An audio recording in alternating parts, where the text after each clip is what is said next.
The word connectivity means multiple things.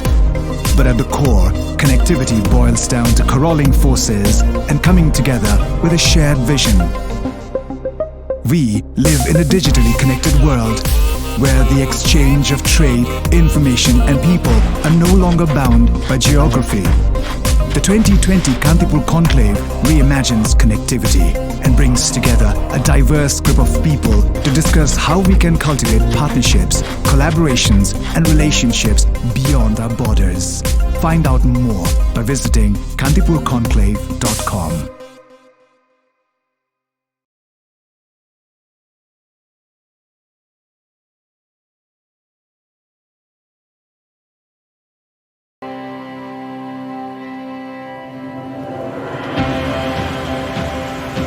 Nepal is a country that is in the midst of a fast-paced technological and socio-economical metamorphosis.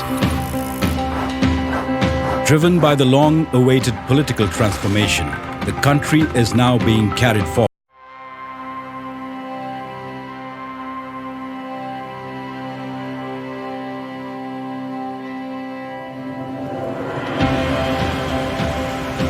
Nepal is a country that is in the midst of a fast-paced technological and socio-economical metamorphosis. Driven by the long-awaited political transformation, the country is now being carried forward by a wave of development agendas, as it invites investors from across the world to explore the many vistas of its untapped potential. We at Kantipur Media Group have taken the initiative to be a part of this change.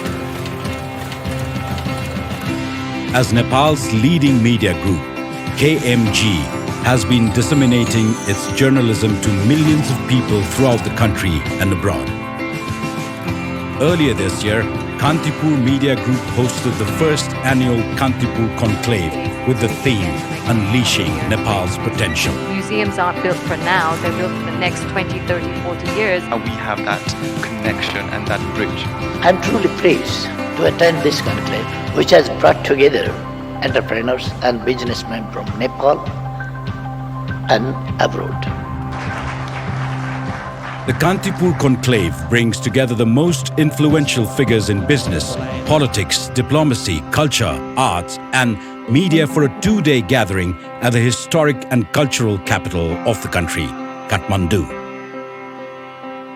The Kantipur Conclave seeks to create a platform to exchange and inspire fresh ideas and partnerships across various sectors and spectrum for the progress of Nepal and Nepalis. Whether we create structures on which behavior thrive, or we create new behaviors by which we can shape up newer structures. The Kantipur Conclave is a platform to discuss the burning issues that tie into our nation's immediate interests, from foreign investment to the advancement in the field of IT to gender equity. The event will cover topics from every end of the spectrum, making it one of the most diverse and in-depth events of the year. With that, I think we don't want to take any more time from the next session. Thank you very much.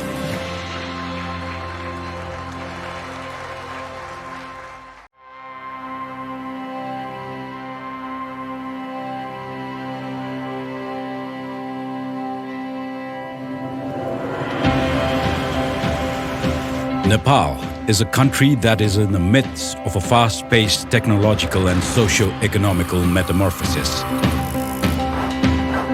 Driven by the long-awaited political transformation, the country is now being carried forward by a wave of development agendas, as it invites investors from across the world to explore the many vistas of its untapped potential. We at Kantipur Media Group have taken the initiative to be a part of this change. As Nepal's leading media group, KMG has been disseminating its journalism to millions of people throughout the country and abroad. Earlier this year, Kantipur Media Group hosted the first annual Kantipur Conclave with the theme unleashing Nepal's potential. Museums aren't built for now, they're built for the next 20, 30, 40 years. And we have that connection and that bridge. I'm truly pleased to attend this conclave, which has brought together entrepreneurs and businessmen from Nepal and abroad. The Kantipur Conclave brings together the most influential figures in business, politics, diplomacy, culture, arts, and media for a two-day gathering at the historic and cultural capital of the country, Kathmandu. The Kantipur Conclave seeks to create a platform to exchange and inspire fresh ideas and partnerships across various sectors and spectrum for the progress of Nepal and Nepalis. Whether we create structures on which behavior thrive, or we create new behaviors by which we can shape up newer structures.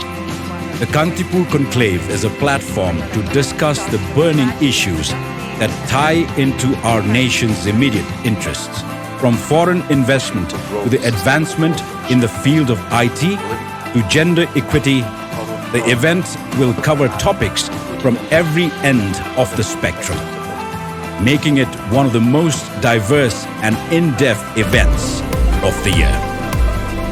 The word connectivity means multiple things. But at the core, connectivity boils down to corralling forces and coming together with a shared vision.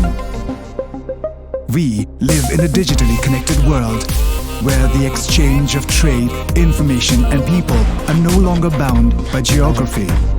The 2020 Kantipur Conclave reimagines connectivity and brings together a diverse group of people to discuss how we can cultivate partnerships, collaborations and relationships beyond our borders. Find out more by visiting kantipurconclave.com.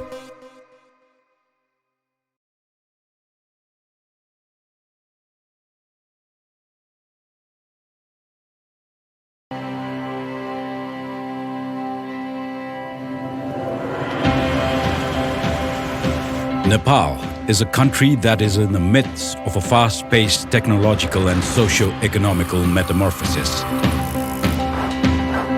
Driven by the long-awaited political transformation, the country is now being carried forward by a wave of development agendas, as it invites investors from across the world to explore the many vistas of its untapped potential. We at Kantipur Media Group have taken the initiative to be a part of this change. As Nepal's leading media group, KMG has been disseminating its journalism to millions of people throughout the country and abroad. Earlier this year, Kantipur Media Group hosted the first annual Kantipur Conclave with the theme Unleashing Nepal's Potential. Museums aren't built for now, they're built for the next 20, 30, 40 years. And we have that connection and that bridge. I'm truly pleased to attend this conclave, which has brought together entrepreneurs and businessmen from Nepal and abroad. The Kantipur Conclave brings together the most influential figures in business, politics, diplomacy, culture, arts, and media for a two-day gathering at the historic and cultural capital of the country, Kathmandu. The Kantipur Conclave seeks to create a platform to exchange and inspire fresh ideas and partnerships across various sectors and spectrum for the progress of Nepal and Nepalis. Whether we create structures on which behavior thrive, or we create new behaviors by which we can shape up newer structures. The Kantipur Conclave is a platform to discuss the burning issues that tie into our nation's immediate interests, from foreign investment to the advancement in the field of IT to gender equity. The event will cover topics from every end of the spectrum, making it one of the most diverse and in-depth events of the year. With that, I think we don't want to take any more time from the next session. Thank you very much.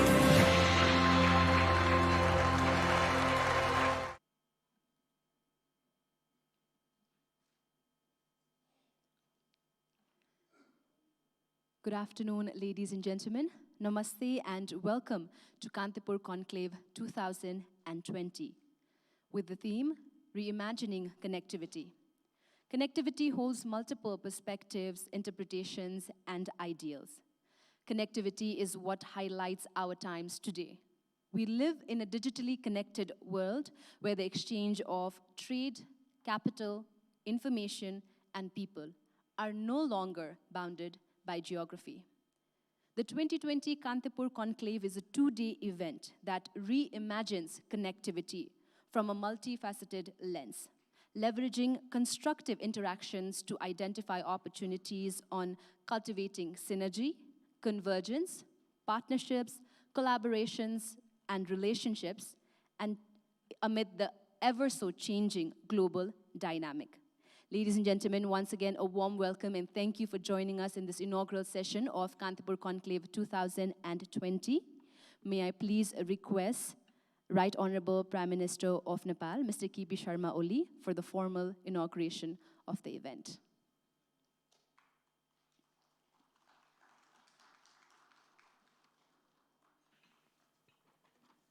Now, I formally declare open Kantipur Conclave 2020. Thank you. Thank you very much, Right Honorable Prime Minister of Nepal, for doing the honors. Ladies and gentlemen, may I please now invite on stage Mr. Kailash Sirohiya, Chairman and Managing Director, Kantipur Media Group, for the welcome and opening remarks.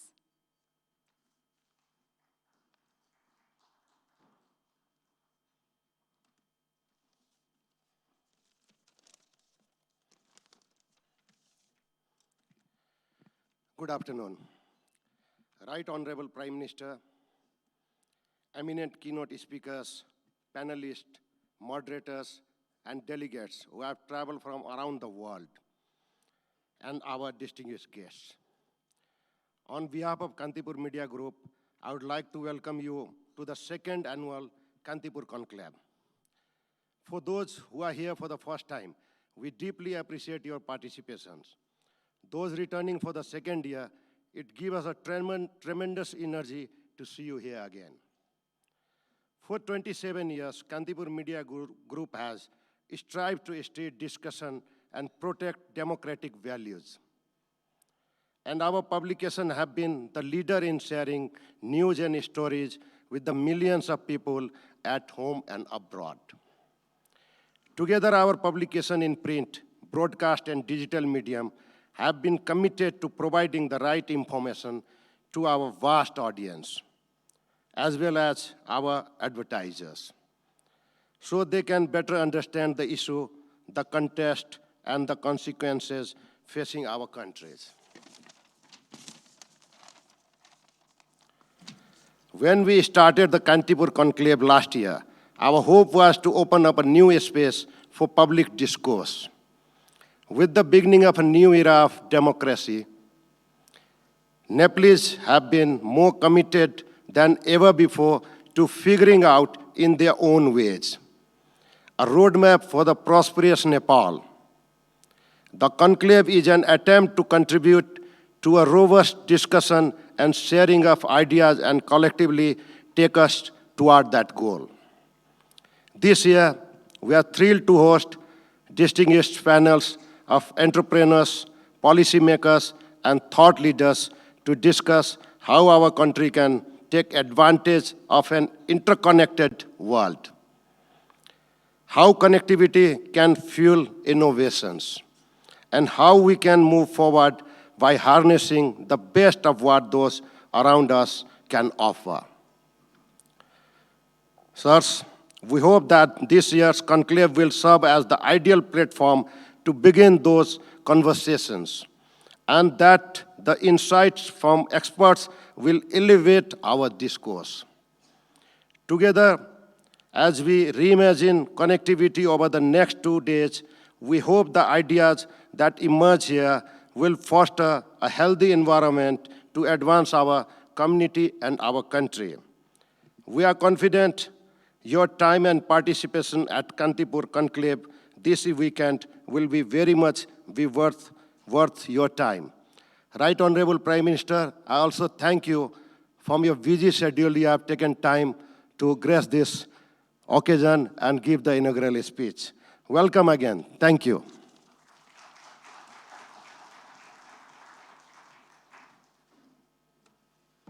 Thank you very much, Mr. Kailash Sirohiya, Chairman and Managing Director, Kantipur Media Group, for the opening note. Ladies and gentlemen, I would now like to take this opportunity to invite our first keynote speaker on stage, Mr. C. Raja Mohan, Director, Institute of South Asian Studies, National University of Singapore.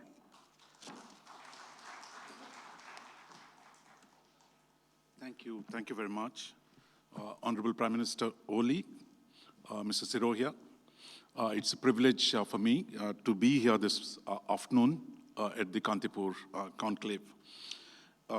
As most of you know, the region that we live in, the subcontinent, South Asia, is the least connected, least integrated in the world.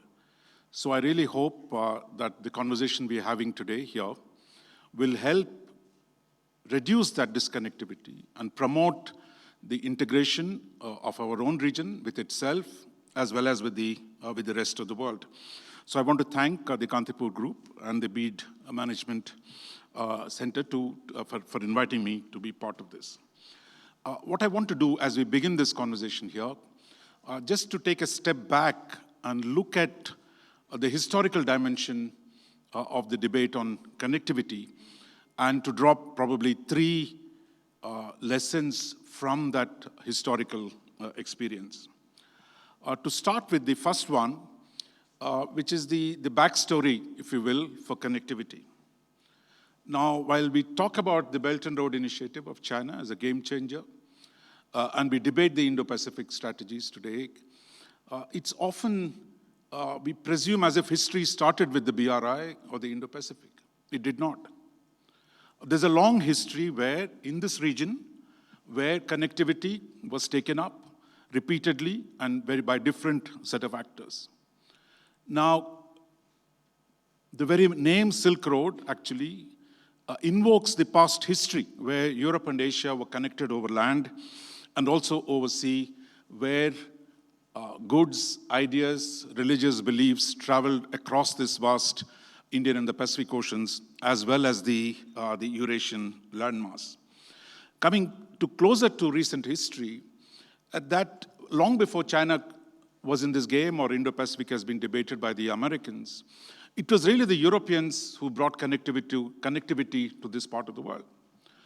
For example, cities like Bombay, Calcutta, Madras, Singapore, where I now live, Hong Kong, did not exist 300 years ago. It was very much part of the emergence of Europe as the center of global economy and the expansion of European capitalism that brought connectivity, because by very nature, capitalism was about connecting markets, resources to production centers, and it was in that process that we saw the expansive emergence of connectivity in the 18th and the 19th centuries. So therefore, whether it was the cities like Bombay and Madras, or the cable links that were there, so the connection, the telecommunication connections, the trade networks, the standards of insurance, many of these came with the expansion of European capital into our region, and we were very much a part of that process in which we've grown. If we look at our own region's history, besides the British, who led the connections of this, promoting connectivity in this part of the world, for example, railway lines. From where I come in southern India, you had a train running all the way from Madras to Peshawar. You had train lines running from Zahedan to Tinsukia in Assam. You had Calcutta, Peshawar, Grand Trunk Road. So you had actually connectivity came with the emergence of modern capitalism and with it. And even across the Himalayas, the British tried to explore connectivity from the subcontinent into Xinjiang, into Tibet, into Yunnan provinces. That effort did not succeed. While, for example, British wanted to build a railway line from Burma into, Burma was part of India then, between Burma and the Yunnan province, that they tried to do it, but the effort did not succeed. So the efforts that were made, the search for trade routes, the search for connectivity with China, which was even then a big economy, the effort did not succeed. But today what we're seeing, when we talk about the China-Pakistan economic corridor, we talk about China-Nepal economic corridor, we talk about China-Burma economic corridor, it's really today the Chinese are coming down south, while in the past the British Raj tried to expand based in the subcontinent to the north, to the east, and to the west. So it's a logical process by which the subcontinent is being connected to China, and I think the leadership has come from China, because China today is one of the leading capitalist countries in the world. It has the capital, it has the capacity to do the kind of connectivity that it was not possible in the end. There are also spectacular projects that the Chinese have done. For example, the Tibet Railway, the Karakoram Highway. These are not easy projects. These involve extraordinary engineering skill, the investment of massive resources to be able to do this. Some people say the Chinese Communist Party is actually a communist party of engineers.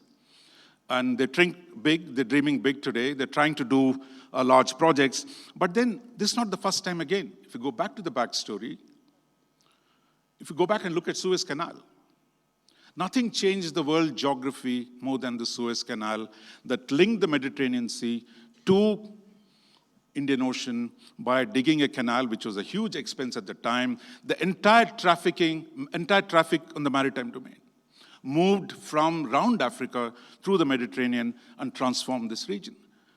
Panama Canal, similarly, connected the Atlantic Ocean with the Pacific Ocean. So this idea that grand engineering, big projects today that we think of did not start today, but there's a long history by which these projects emerged. And what we're seeing today, the Chinese capitalist state today brings a scale, an intensity, and a capacity to do infrastructure which was not there before. And I think that is a huge transformation. And I think the transformation, I believe, also presents us the opportunities to engage with them and engage with the larger question of connectivity as a whole. So while we talk about connectivity, there is also anti-connectivity. Here again, we think, what is anti-connectivity? I mean, does it really mean anything? If you go back to the subcontinent again in the 19th century, there were determined efforts by Afghanistan, by Nepal, by Tibet to stop connectivity. In Amir Abdur Rahman in Afghanistan said, anybody who rode on a train will have his legs chopped. In Tibet, they resisted any foreign entry and the attempt to bring so-called development within. So for these ancient kingdoms, anti-connectivity was part of a strategy to secure their sovereignty. That by preventing outsiders from coming in, you preserve the old order. That was the framework in which connectivity was resisted. But the cost of that strategy of denying development, of denying connectivity yourself, was huge. And it is not surprising that in Afghanistan, it's only in the last few years, railway tracks are being expanded. Nepal is now looking at railways. We've seen Tibet, of course, has the Tibet Railway. That anti-connectivity was a way of securing your sovereignty against the advancing imperial powers in the 19th century. You saw the Russians brought a railway line to the border of Afghanistan, to Termez. The British took the railway line to Peshawar and Quetta, and Afghanistan in between said, we're not going to do this because we don't want to lose our independence. But today, some of those questions, does connectivity make you dependent? Much of the criticism against the Belt and Road says, look, it's going to be losing independence, debt trap, and a whole lot of questions have been raised. But my own sense is today, unlike in the 19th century, today we have a choice. A lot of people say, don't choose. But I'm saying you can pick and choose. That given the number of players today who are willing to offer infrastructure development, for example, China's Belt and Road Initiative, we talk about the Indo-Pacific today. The Japanese have something called the Partnership for Quality Infrastructure. The EU has come up with a connectivity strategy of its own. So you have now a large number of leading powers willing to invest in infrastructure and connectivity of other countries. So when we know, all of us know, that when you have a single vendor, it's the seller's market. But when you have multiple vendors offering the same product, then I think it is a buyer's market. And today we have the choice to be able to pick and choose among these investors. And even more important, that you can set your own preconditions or conditions under which you negotiate the terms of infrastructure development in different parts of the world. So the difference between 19th century, where you had no choice, someone else was taking the decisions. Today you have the choice. You can pick and choose from Belt and Road. You can pick and choose from the Indo-Pacific. You can pick and choose from Partnership for Quality Infrastructure. So the responsibility of making those choices is a sovereign function that we have today, which we did not have in the 19th century. So the fact that Nepal, India are all sovereign republics today, they have a right, they have an obligation to decide on the historic possibilities that exist today for promoting connectivity. And I think it's a huge opportunity for the whole region. And in the past, in the 19th century, Tibet, Nepal, and Afghanistan had to choose between modernity and sovereignty, between development and imperialism. That today we don't have to make those choices. We can actually be our own masters because of the fact that there are multiple forces that are willing to present you opportunities to develop infrastructure. And infrastructure is not just about connecting to the outside world. It's also about connecting ourselves, because many of our countries are internally disconnected. And I think that's a huge challenge. Therefore, there is an opportunity today, given the amount of money that is being put on the table for infrastructure development, we have, I think, an opportunity both to integrate each of the countries in the subcontinent and then link them to each other, as well as link them to the world. And I think it's an opportunity. History would not judge us right if we lose this opportunity of multiple choices that we have to turn them into an advantage for ourselves. The third lesson I would like to submit before you is the question of geography, of course. Business, they say location, location, location is the most important thing in business. In international relations, we talk about geopolitics. The geography is an important force. So the location of a country, for example, we talk about Nepal being between India and China, how that's an advantage. But location alone is not enough. That is, a location without a wise policy means nothing. Bad policies can undermine the advantages that geography brings you, and good policies can help you overcome geographic limitations. I just want to give you some examples. For example, Singapore, where I live today. Singapore is a maritime hub, as we know. Singapore sits at the junction of the Indian and the Pacific Oceans. If you look at the map, it's really at the bottom of the Malay Peninsula, where the Indian Ocean links to the Pacific Ocean through the Malacca Straits, and Singapore is there. And thanks to the British infrastructure that was built in the 19th century, there was a good port. So Singapore took advantage of that port to emerge as one of the world's leading ports and transshipment centers. So geography presented that opportunity. The British infrastructure gave them the occasion, and they took it. But then we should ask, why is Singapore Airlines, which we flew from Singapore to here, is also a hub for air connectivity? Because if you look at the logic of geography, Singapore is not on the air routes except between the West and Australia. The rest of it, Singapore is on the equator, far from the Eurasian landmass. It's not the center of trade, air routes. Yet today, Singapore Airlines, the Changi Airport, come at the top when we think about civil aviation. And we look at South Asia, where we see thousands and thousands of Indians, Nepalese, Bangladeshis who are traveling the world today are flying Singapore Airlines, Malaysian Airlines, Qatar Airways, Gulf Air, Emirates Air. So why is it that the Southeast Asians and the Gulf carriers taking the South Asian traffic to the rest of the world? Where are we? Because the story of Air India, still we're struggling to overcome in India, set up in 1930s, one of the great airlines in the 1950s, a bad policy of nationalizing it, bad policies of civil aviation killed the head start that India had in civil aviation in Asia. In fact, again, if you go back to history, Sir Olaf Carrock, who was the Foreign Secretary of India in the 1940s, just before the war came to an end, the Second World War came to an end, he organized a study, air transportation is coming to the world, what should South Asia do? Or subcontinent, undivided India should do. The argument, the study came to the conclusion, the subcontinent is at the center of east-west, north-south air traffic in the future. Therefore, building the capacity to develop air transport, South Asia can become the hub, India can be the hub, undivided India can be the hub of global air transportation. Cities like Karachi, Bombay, Madras, Calcutta were supposed to be as part of this great network. But today, none of them is a hub for anything in the world. The reason is the policies that we have adopted of discouraging civil aviation, of making it hard for the rest of the world to operate, other airlines to operate, we've really shot ourselves in the foot.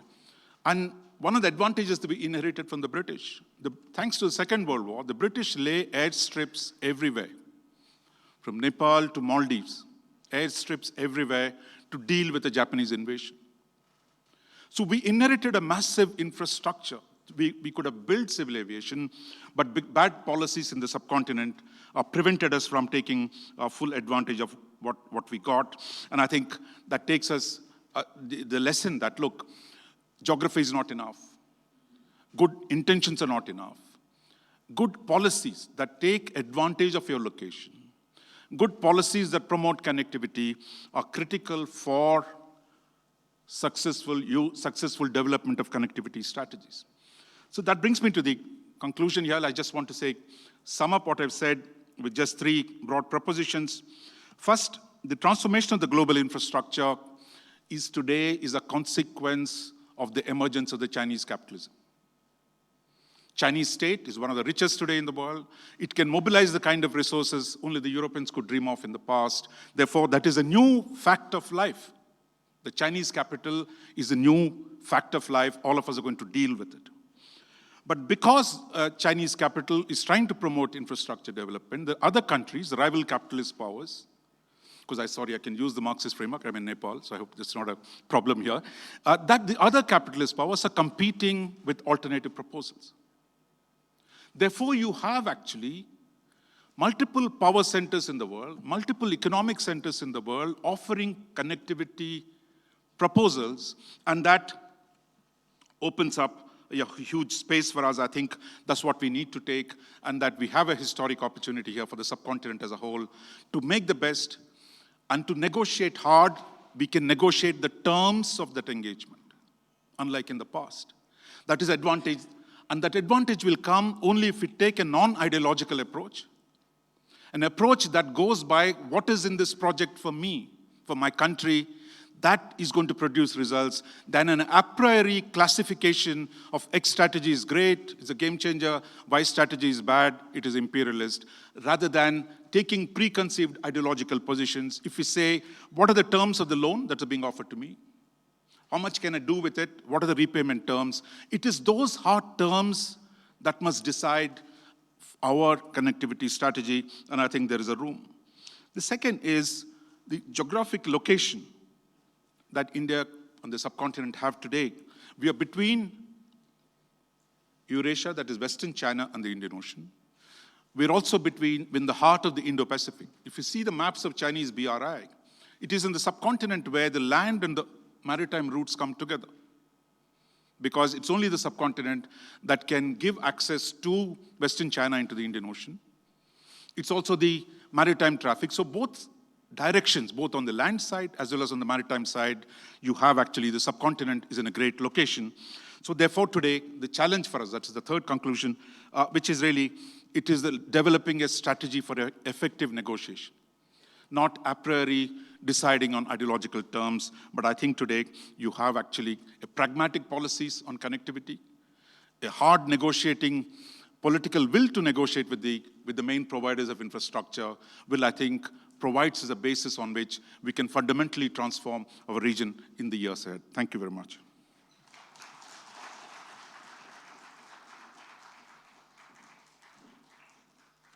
Thank you very much, Mr. C. Raja Mohan, for pointing out the positive stories on connectivity in the South Asia region, as well as pointing out the areas where we can definitely improve. Ladies and gentlemen, moving forward in the Kantipur Conclave 2020, I would now like to invite on stage our second keynote speaker, Mr. Bruno Macaes, Senior Fellow, Hudson Institute.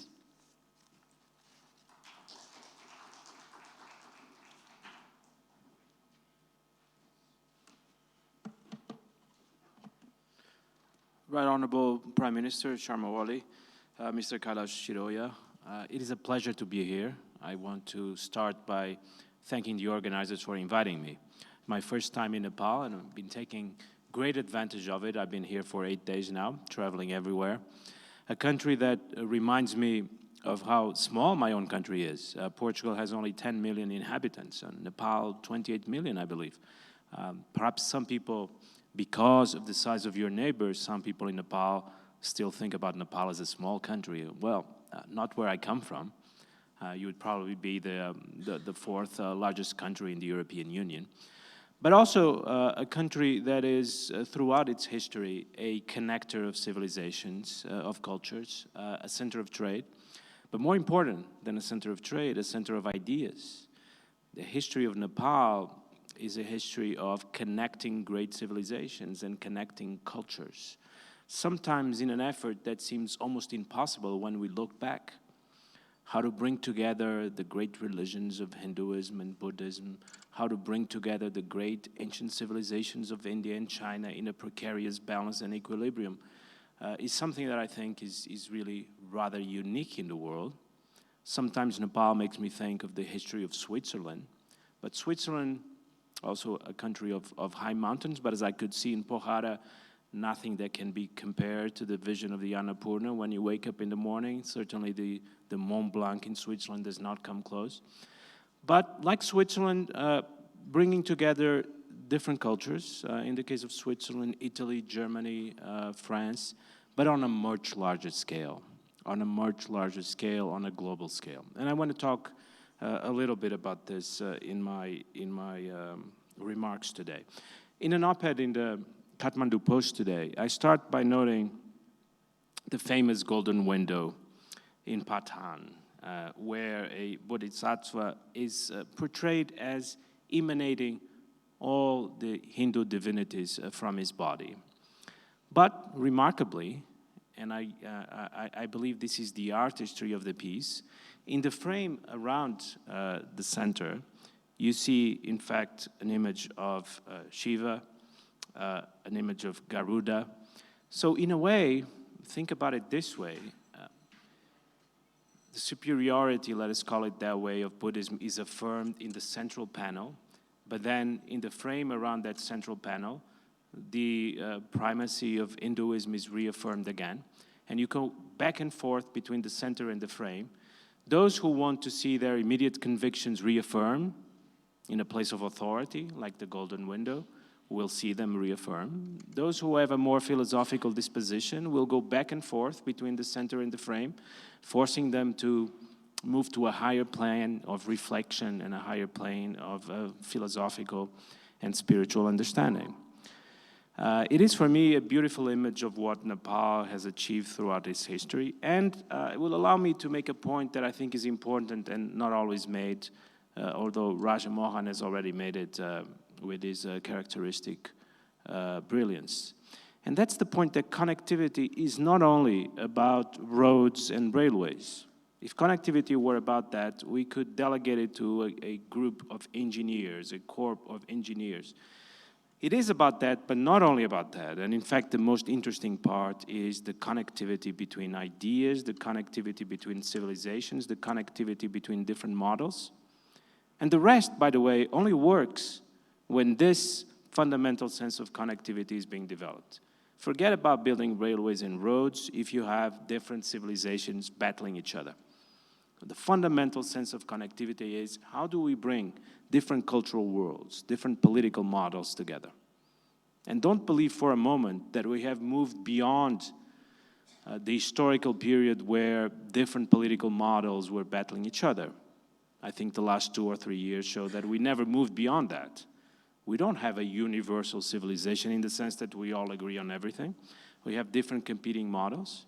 And the work, the intellectual, political, spiritual work of bringing these different models together is a work that never ends. And I'll give some examples how we are still in the throes of that fundamental work.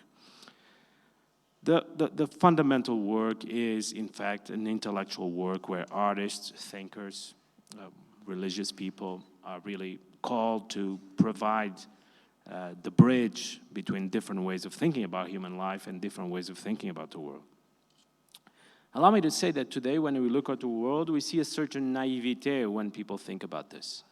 And let me tell you that for me, both the American way of looking at it and the Chinese way of looking at it are naive. And we need something more sophisticated. That many times smaller countries like Nepal can provide in a way that larger countries cannot. As smaller countries are turned to the outside, smaller countries are by necessity outward looking, and larger countries are more inward looking. Now, when we hear today strategists in Washington or Beijing, you hear many times from Washington, let me start with that, the idea that the whole world is becoming like America. Just a little more effort, perhaps one or two more invasions here or there, and the whole world will be convinced that there is nothing like a liberal democracy in the American style, and everyone will eventually be converted to it and recognize American leadership in that process. Now, I think we agree that this is a naive way of looking at the world. But from Beijing, we hear something quite similar, in fact. Although people in Beijing and my friends in Beijing would disagree, but we hear something quite similar. That the Belt and Road is a win-win project. That confrontation is never conceived. That everyone will agree. That we can all work together in the Belt and Road, and we have the same fundamental interests. It's in fact an ideology that in some fundamental respects is not so different from the ideology that we hear from Washington. Now, what I want to defend is that in fact it doesn't work like this. We are, in truth, entering a world of conflict between different models. And it's not surprising to me that that is the case. Because, as Raja Mohan so well put it, technology, the worldwide, the global diffusion of technology has a liberating effect. Once technology is something that people essentially all over the world understand and can master, with some differences, I see a world where some countries will be better at some technological areas and others will be better in other areas, but essentially everyone understands how technology works. Engineering schools are just as good in India or in Europe or in America or in Japan. And in that world, countries, on the one hand, are brought together. Technology reduces distance and brings countries together. But on the other hand, they are liberated to pursue their own visions. They're no longer forced to copy. They're no longer forced to defer. They're no longer forced to imitate. They can pursue their own truths and their own instincts. In this world, I think it won't be surprising that different political models will develop and that we will have to deal with the fundamental fact of disagreement in a way that reminds us of the artistry of the golden window in Patan. We need that kind of artistry to bring different truths, different visions together. In fact, as I was contemplating the window in Patan 2 days ago, it immediately seemed to me that what happened over the past 2 decades with America and China was quite similar, because both sides were convinced that the system was working for them. Americans thought that as China grew wealthier, it was becoming like America, and it was helping America grow as well. The Chinese thought that as America remained the global hegemon, it provided the global public goods, the stability, the free trade that China needed to rise itself. So both sides were convinced that the system was in fact their system. The problem we have now is that their way of reconciling two visions came to an end and collapsed over the past 2 years and has to be rebuilt anew. As I say in my op-ed today, we need to rebuild the golden window, and that's the task for the next decade. We have again to bring these two visions together in a way that they can be reconciled in some form. But let me go back to the question of different political models. It is an important question for countries like Nepal, for a country like my own country, Portugal, and for many other countries in this region that are struggling with the question of how to live in the world of geopolitical competition and how to live between all these giants that have a vision for the world as it should be.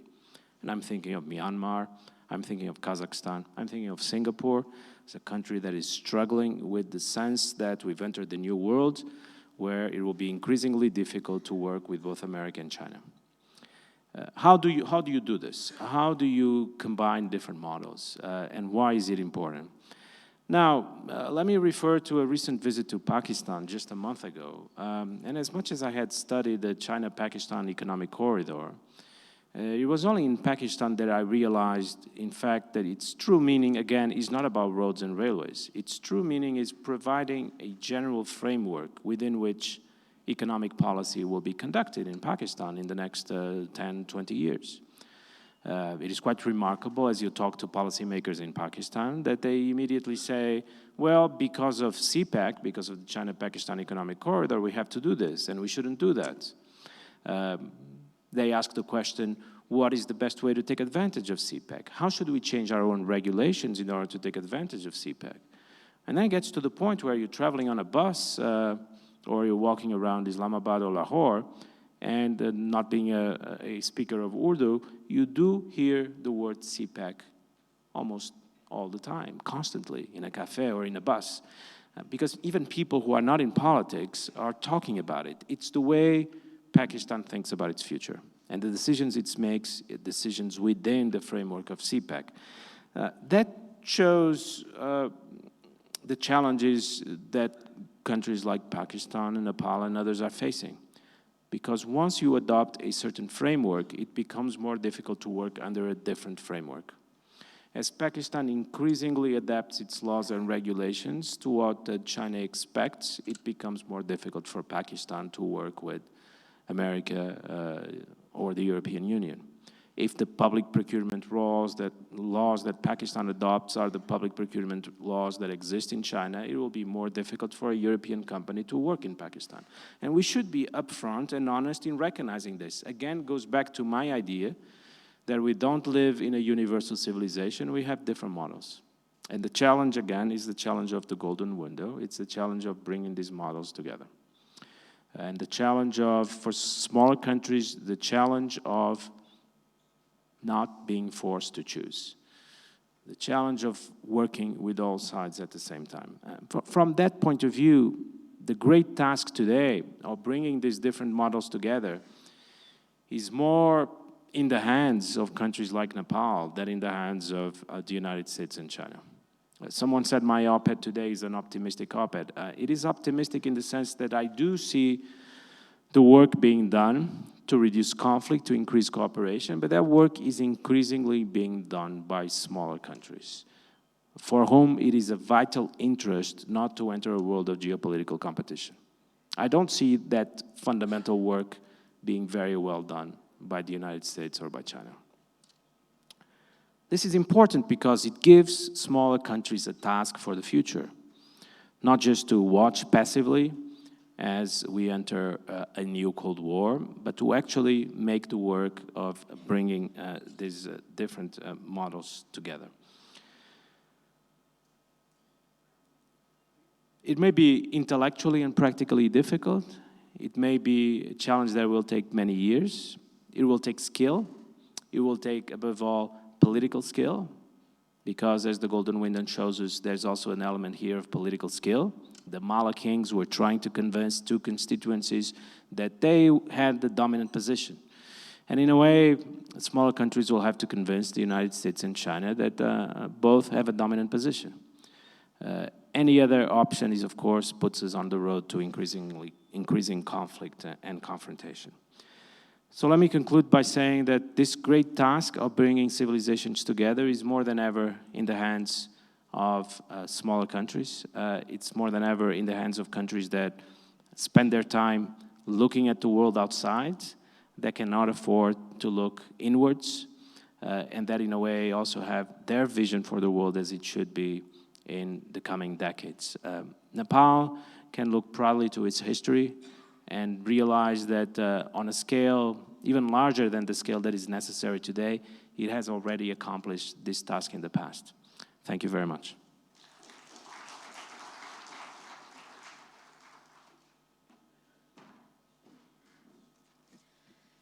Thank you very much, Mr. Bruno Macaes, for your enlightening keynote address on connectivity of idea, culture, and civilization.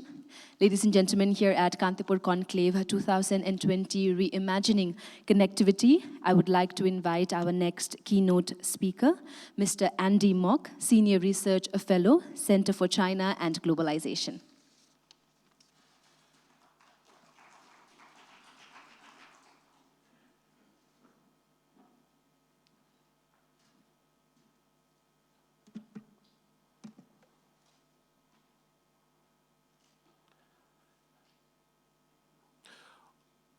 Right Honorable Prime Minister Oli, distinguished guests, ladies and gentlemen, it is my privilege and my honor to be here today to share some thoughts about reimagining connectivity.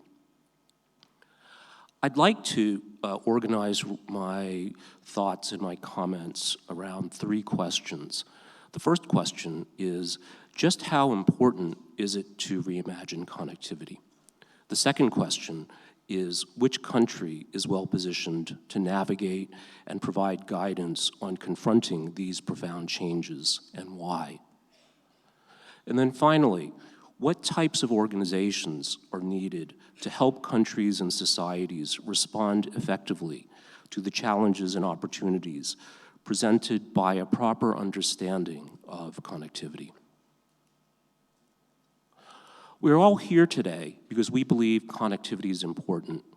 Phrases like seismic, once in a generation, are invoked to describe the magnitude of the importance of connectivity.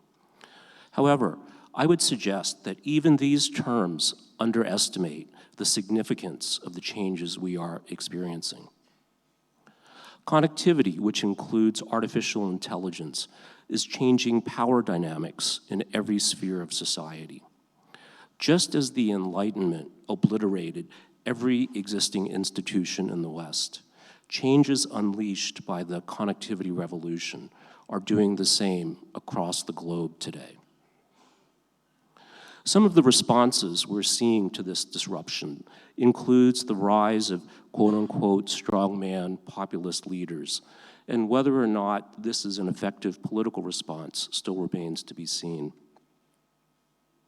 It is also important to recognize that connectivity is not only a force for creative destruction at the level of national and global institutions, but it's also a double-edged sword regarding the daily lives of people throughout the world.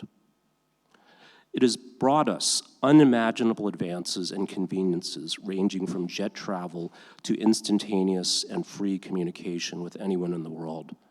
But it has also made the spread of diseases a global threat, as we are seeing with the 2019 nCoV. These threats also include cyber attacks, new threats to sovereignty, and other dangers.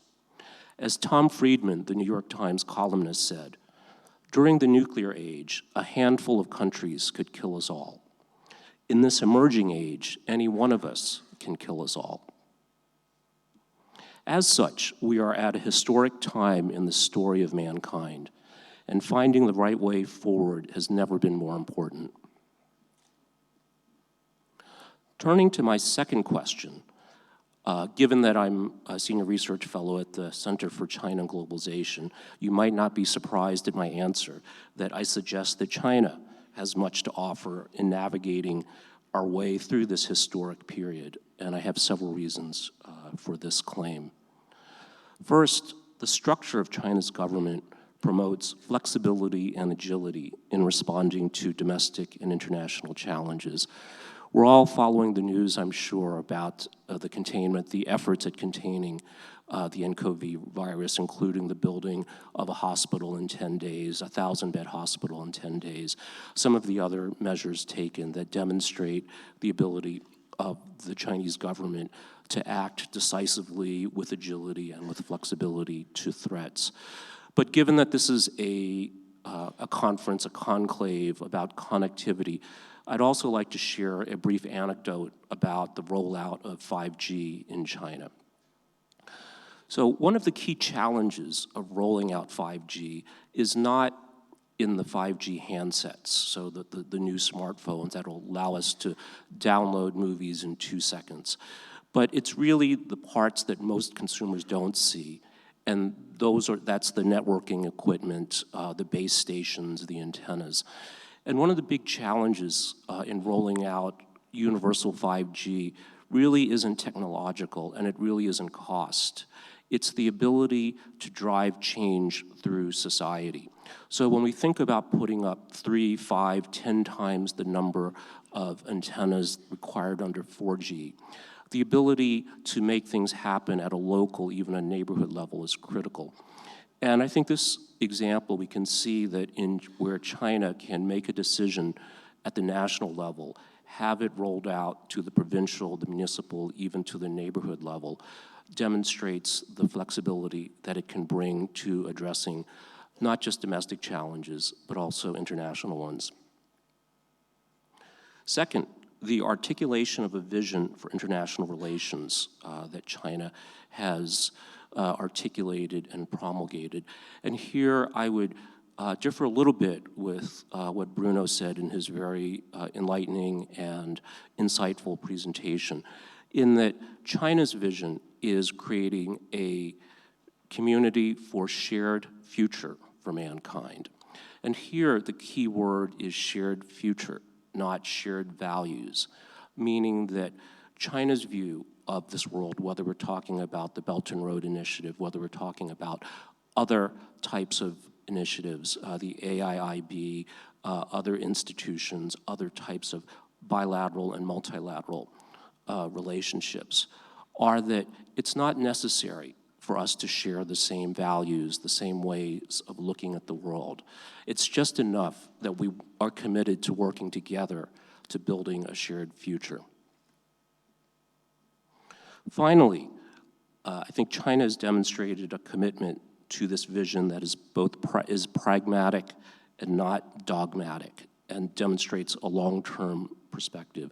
And I'll share 2 stories with you about this. So a couple of months ago, I was in a coffee shop and had the chance to speak with some high school students and ask them what their plans were. So they said, this was in Beijing, and they said, well, we're going to Hungary very soon. I said, oh, what are you going to do in Hungary? They said, we're studying Hungarian. And I said, oh, that's very interesting. They said, yeah, the reason we're studying Hungarian is if we major in Hungarian, we're guaranteed admission to one of the top universities in China. So some of you may know about the incredibly competitive Gaokao examination in China. So this creates a lot of stress for students and parents, very, very competitive. So by offering an alternative track for students, this creates enormous incentives and interest for Chinese high school students to study languages like Hungarian, like Finnish, like Portuguese, with the proviso that they also commit to working for the foreign ministry after they graduate. So one example of a very long-term perspective in thinking about global engagement. The second one, and we could consider this offline diplomacy, the second I would put under online diplomacy. So if you are on Twitter, you've probably noticed the explosion in Chinese ambassadors active on Twitter. And it all started with a gentleman named Zhao Lijian, who was the deputy consul, a diplomat in Pakistan, who started tweeting. Currently has 235,000 followers on Twitter. And I think this shows a very flexible, very pragmatic approach for China to increase its ability to participate in and shape the global dialogue and the global narrative about China and issues that I think is important to China and the rest of the world. And in my role at CGTN, China Global Television Network, I'm also involved in sharing the story of China to audiences around the world. And I've also been involved in Western media organizations in China, including the Foreign Correspondents Club of China. So I've had the opportunity to observe this evolution of the interplay and the interaction between Chinese media and Western media. And it makes me think of a quote attributed to Gandhi, which is that in the beginning, Chinese media was ignored, and then now we see it has evolved. But what Gandhi said was that first they ignore you, then they laugh at you, then they fight you, then you win. And I see this, this dynamic playing out as more and more Western media sees Chinese media as threatening, as propaganda. So we're in this third phase. Whether we ultimately end up winning, whatever that might mean, but that this evolution is also, I think, a sign of China's commitment to participating globally. So finally, there are many difficult and even vexing problems that need to be defined, analyzed, and solved. And while countries and multinational organizations like the UN, the WTO, and others are necessary on their own, they're not enough. Think tanks also have a crucial role to play. As the policy challenges facing governments and society become increasingly complex, think tanks are uniquely qualified to frame and conceptualize solutions. Thomas Edison said, 5% of the people think, 10% of the people think they think, and the other 85% would rather die than think. Think tanks are populated by people who are predisposed towards thinking. Moreover, the best think tanks are multidisciplinary, which means that they are more likely to achieve breakthroughs in insight and creative policy recommendations. Asian think tanks, in particular, have a key role to play. The diversity of the region, South Asia, Southeast Asia, East Asia, and its growing economic importance, as we all have observed, the economic center of gravity is moving eastward, means that there's more and more activity, more and more new developments happening here that are not only require sound analysis, but also provide the input for that analysis.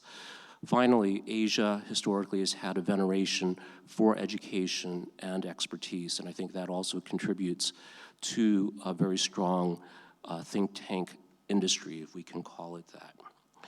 The other kind of organization that is needed are conclaves like the Kantipur Conclave, taking places in places like Nepal, as Bruno mentioned, the importance of countries that are at the crossroads, at the nexus of trade flows, investment flows, neighbor flows. So Singapore, Nepal, other places like that are very, very important. And the people that come here are not only people who think, but also do, and perhaps most importantly, share. So these are the two types of organizations that I believe are vital to addressing this era that we are emerging, not just a generational change, but a change in era.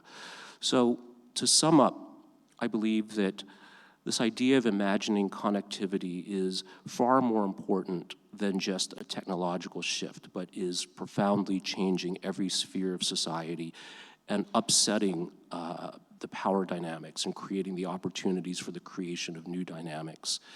I think that China, through its system of governance that allows it to react with agility and flexibility, coupled with an inclusive vision for working with countries around the world, whether that's large countries like the United States, like Russia, as well as other countries like Nepal, like Vietnam, like Ethiopia, like Kenya, really has something valuable to offer. But any country, however well equipped to play a role in this new era, is not enough. But we also need to pay attention to organizations like think tanks, like events/organizations like the Kantipur Conclave. Thank you very much.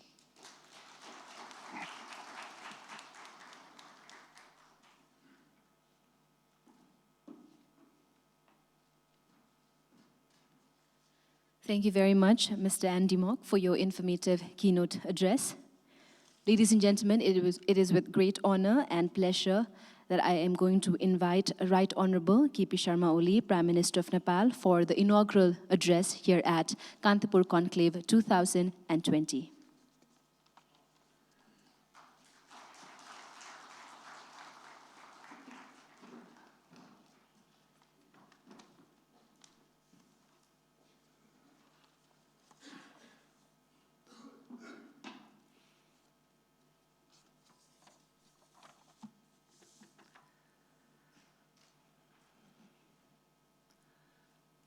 Mr. Kailash Sirohiya, Chairman and Managing Director, Kantipur Media Group.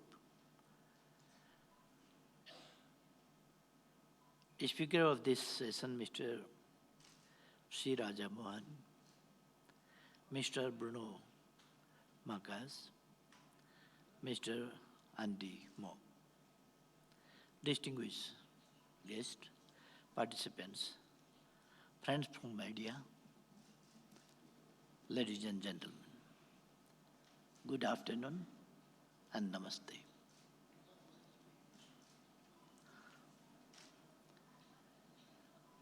A warm welcome to our foreign guests to Nepal.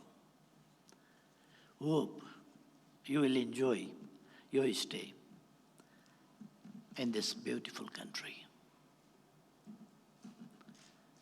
Thank you, Mr. Sirohiya and the Kantipur Media Group for giving me this opportunity. This is the second time within a year I am attending this platform for sharing my thoughts on development and prosperity. Running this second edition, the Kantipur Conclave has entered a brand name in the domain of economic and development conversation. Thank you, Kantipur, for being a platform of stimulating, generating, and shaping of ideas when we need them most. Exactly 2 years ago, this month, I took the oath of office as the Prime Minister of Nepal, following the elections held under the new constitution of Nepal. I assumed office with important responsibility. Responsibility not to let down people's tremendous trust on us. Responsibility to be on the driving seat of a decisive developmental journey. Responsibility to realize the vision of socio-economic transformation, and responsibility to sustain the hard-earned peace through growth, development, and means of people's livelihoods. Little less than halfway through my tenure, we have been able to spark the spirit of optimism. We have been able to lay the foundation for a takeoff. Our country has taken a right course, and our march is straight forward. We have started to witness the dividend of political stability and consequences of having a strong, decisive government whose only motivation and objective is to advance national interests. It is not only the federal government that takes decisions on development issues. The provincial and local levels enjoy authority to take decisions and undertake development works within the constitutional framework. It is an excellent way of ensuring the exercise of democratic right of the people and delivering fruits of development to the people. Prosperous Nepal, happy Nepali has been our national aspiration.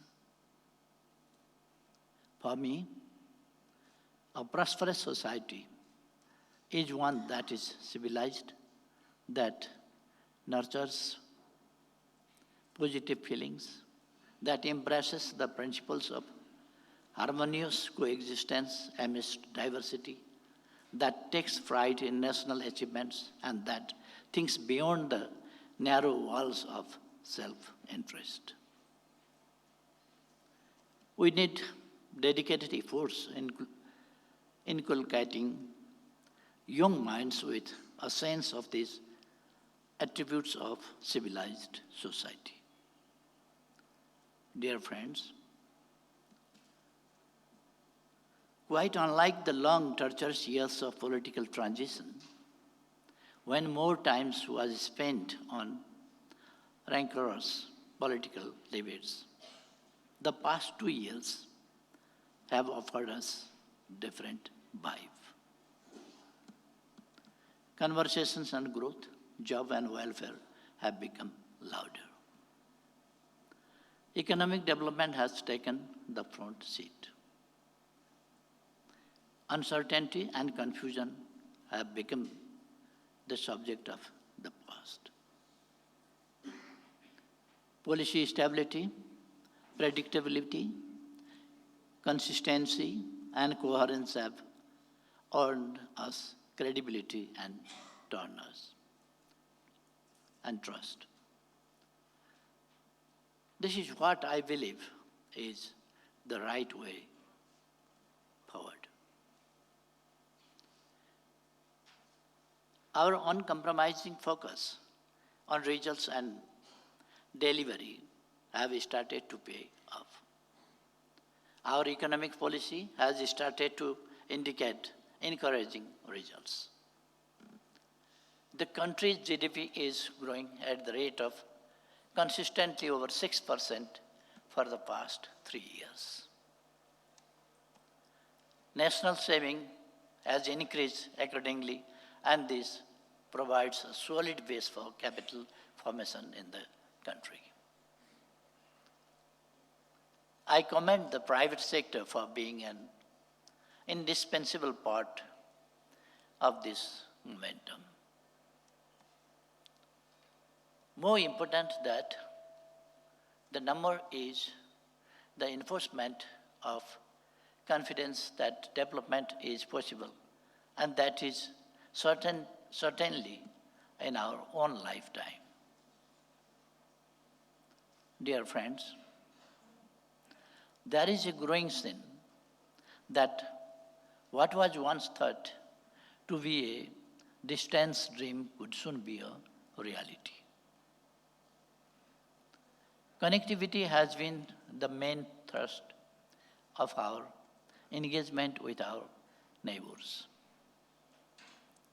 We believe that multimodal connectivity with India and trans-Himalayan multidimensional connectivity network with China offer immense opportunity for our development and prosperity. Thanks to our vision and commensurate works on the ground, river navigation will start to make our life easier and transportation of our goods less costly. A landlocked Nepal will soon be waterway linked, and our flag carriers will soon be sailing along our big rivers. Motorboats will not only be fun of our life, but also add value to our tourism. Rail links with both of our neighbors will revolutionize our transportation system, providing much needed boost to our economy. It will make Nepal truly a land-linked country. There have been several other encouraging results.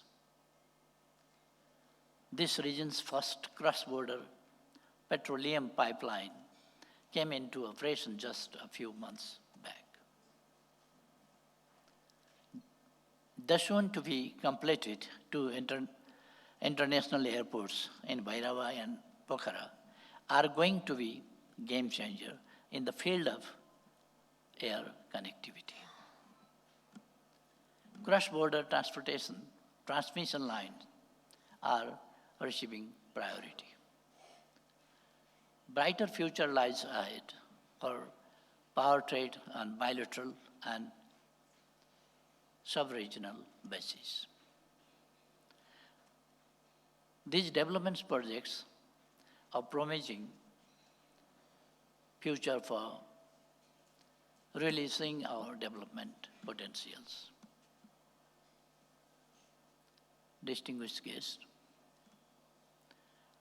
great poet Lakshmi Prasad Devkota once counseled us to dream big, dream to touch the moon. And our innovative youths of contemporary time are starting to prove that moon is not too distant for us too. One of the moments of pride of the past 1 year for us was the launching of Nepali Sat-1 by 2 Nepali scientists. Who would have imagined until it happened that Nepal would have its own satellite in the space? You may count on the government's total commitment to encourage innovation and create conducive environment by all possible means. We have likewise commitment to complete long overdue national pride projects within the marked deadlines. To this end, there will be no lacking of means and resources. This is our firm commitment. Completion of technologically advanced tunnel construction of the large-scale Berry Vavai diversion project will, before the set timeline, testifies competence of our machinery and determination.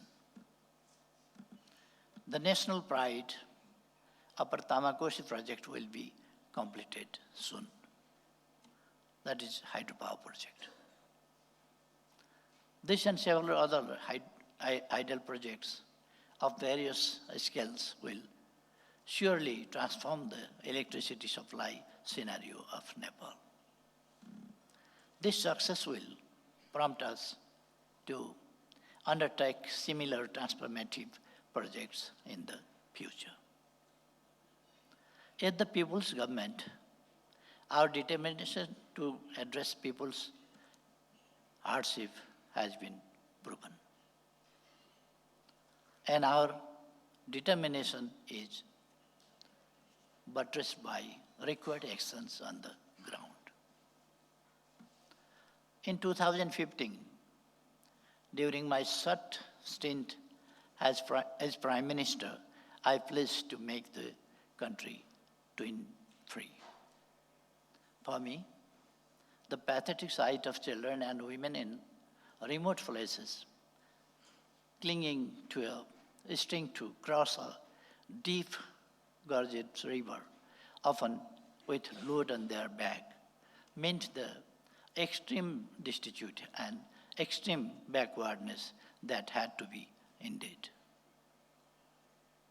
5 years down the line, we have almost reached the goal. One after another, districts are being declared twin-free. Ours is a government that believes in delivery. And we pledge to be even better. Dear friends, 5 years before, we were hit hard by the vagary of nature, the 2015 earthquake.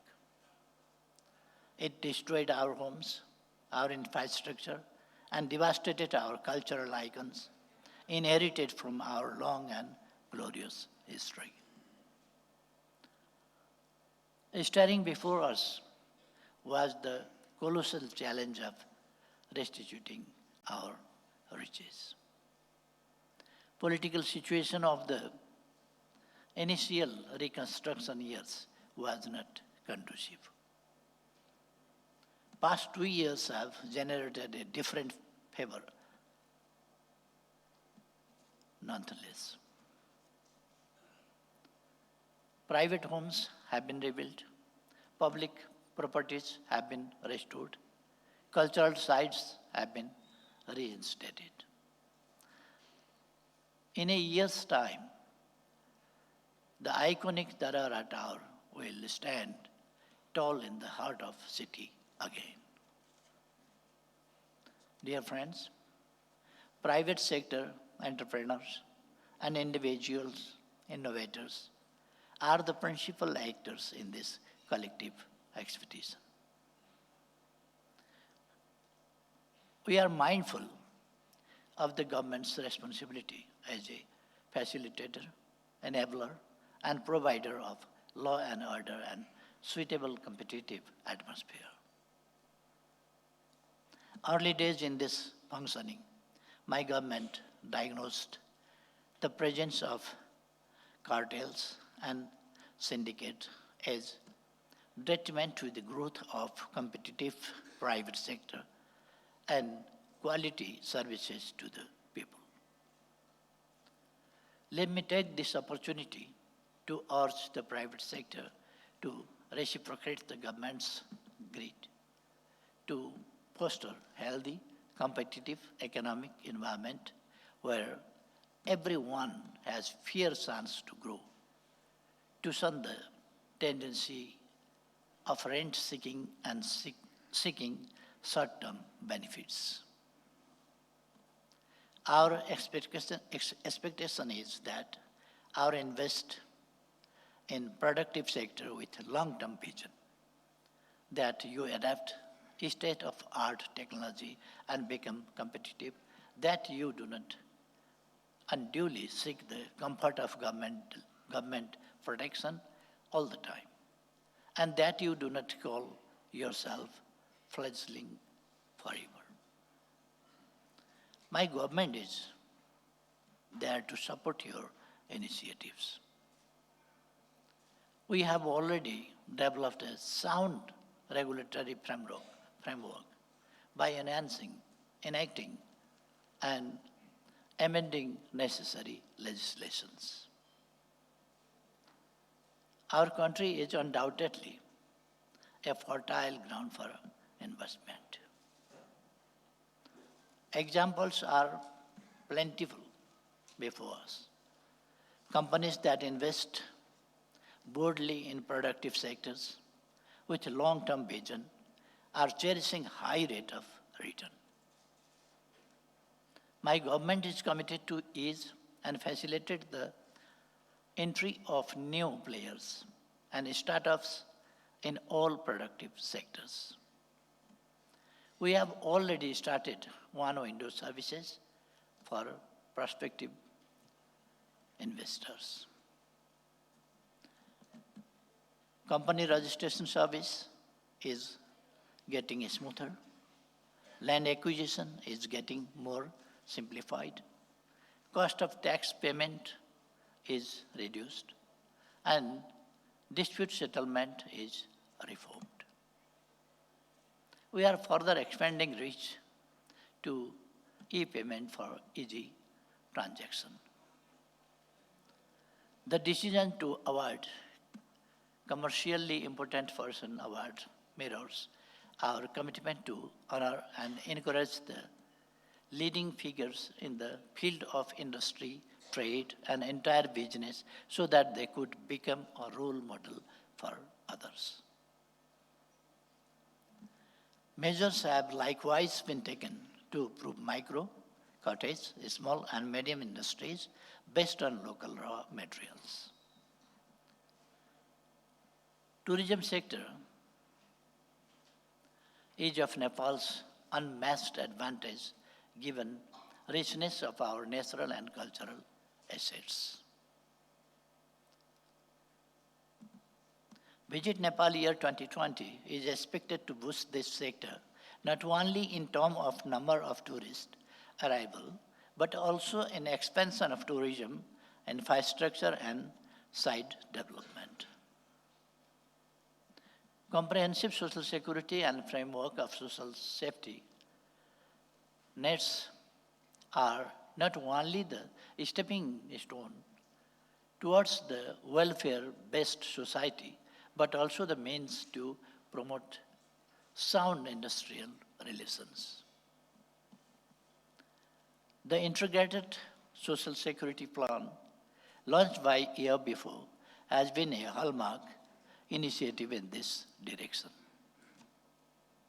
To cut it short, our march towards prosperous Nepal, happy Nepali is well geared.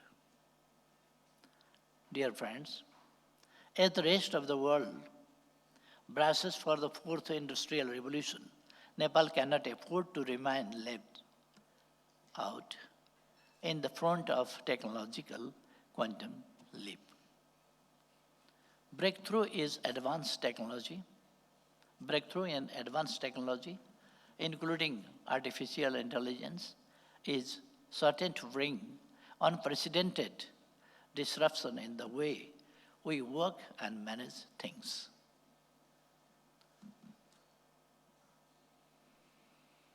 Electronically acquired data is foretold to be the most valued strategic commodity, just like the oil of the 20th century.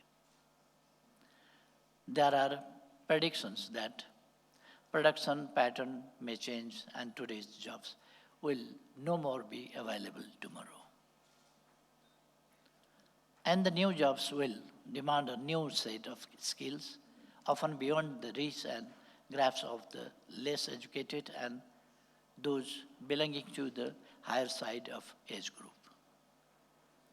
This is where the youthful segment of our demography becomes the most crucial to adapt to new required skills, to provide the new production pattern, and more importantly, to lead the society enfolded possibly in totally unfamiliar technological ambience.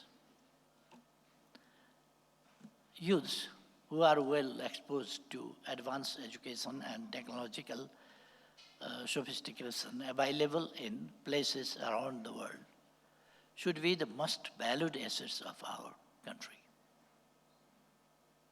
Many of these enterprising, innovative youths have already set inspiring examples of success stories, be it in IT-based services delivery or transforming the barren, abandoned farmland of remote hills into the hub of commercial farming. Need of the hour is, therefore, to empower youth and encourage them to be equipped with the most contemporary technological know-how. We have initiated measures to this end. We have planned to establish a national knowledge park to promote IT-based innovation and enterprise.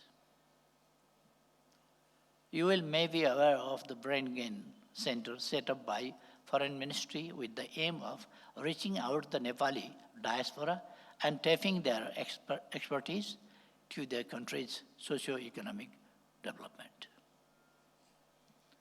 Our aim is to convert what was once called brain drain into brain gain and gain to technological expertise.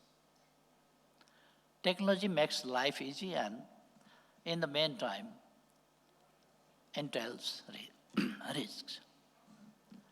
We are working to enhance a robust cybersecurity system in order to identify possible security risks, minimize such risks, and make arrangements for any mishaps.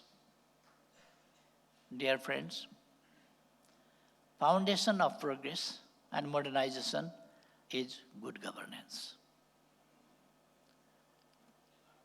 From day one in office, my message to the entire state machinery is loud and clear that I will not commit an act of corruption and will not tolerate such acts from others too.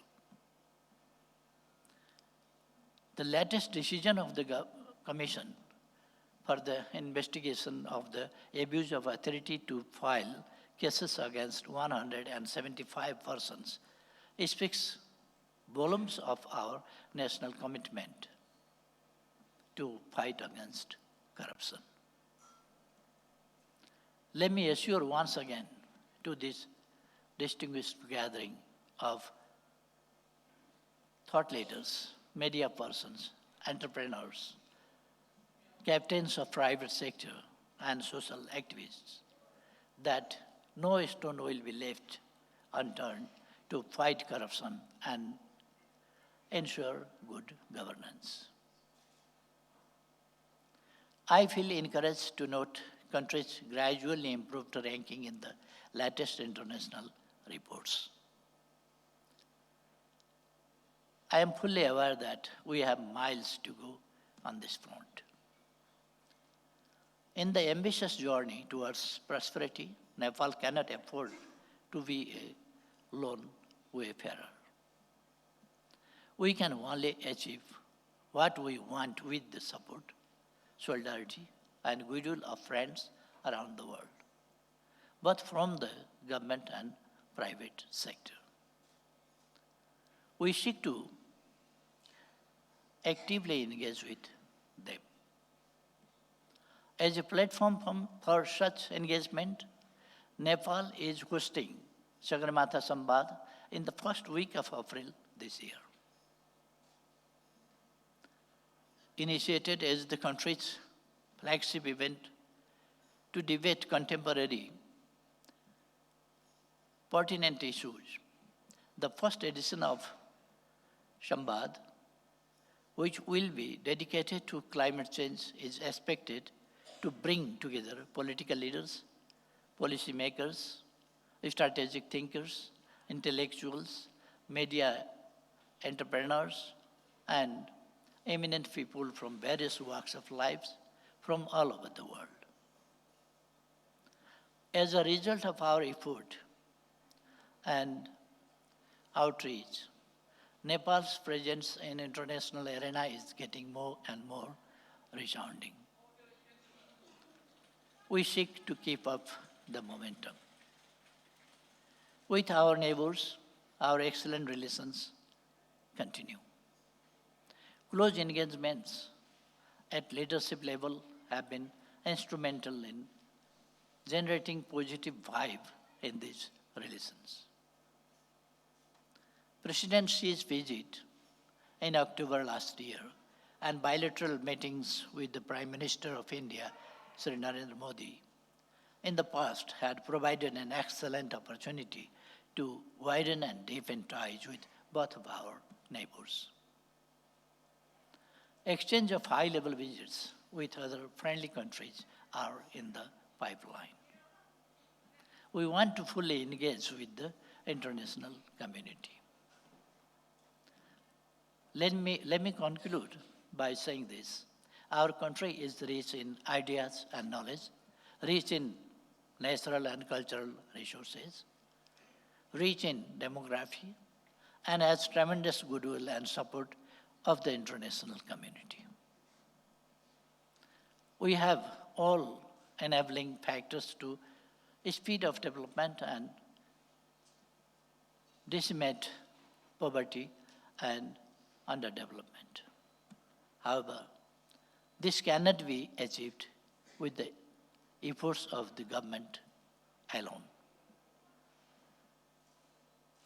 What we need is a synergetic partnership among government, private sector, and civil society to harness the tremendous potentials that we are endowed with.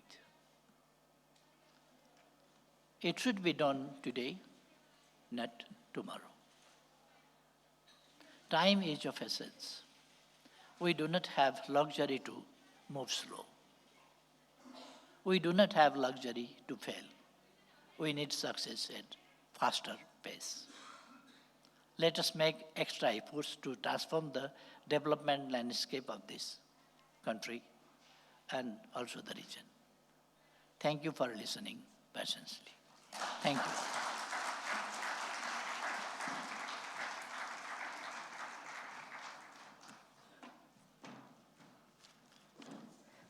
Thank you very much, Right Honorable Prime Minister of Nepal, Mr. K.P. Sharma Oli, for your optimistic inaugural address here at the Kantipur Conclave 2020. We are trying to reimagine connectivity and would like to thank everyone who's joined us for this inaugural session. I would now like to announce a short tea break for 15 minutes, and we really hope to see each and every one of you for the key session that we will start exactly at 5 p.m. Thank you very much for joining us once again, and hope to see you at 5. The road to the truth is difficult. A path filled with The word connectivity means multiple things. But at the core, connectivity boils down to corralling forces and coming together with a shared vision. We live in a digitally connected world where the exchange of trade, information and people are no longer bound by geography. The 2020 Kantipur Conclave reimagines connectivity and brings together a diverse group of people to discuss how we can cultivate partnerships, collaborations and relationships beyond our borders. Find out more by visiting kantipurconclave.com.